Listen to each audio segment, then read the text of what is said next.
तर आज मी बटर पनीर मसाला बनवला.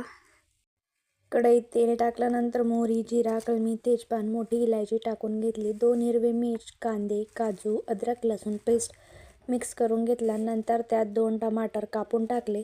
नंतर एका वाटीत 2 चम्मच दही टाकले. त्यात लाल तिखट, हळद, धने पावडर, गरम मसाला, चवीनुसार मीठ सर्व मसाले मिक्स करून घेतले.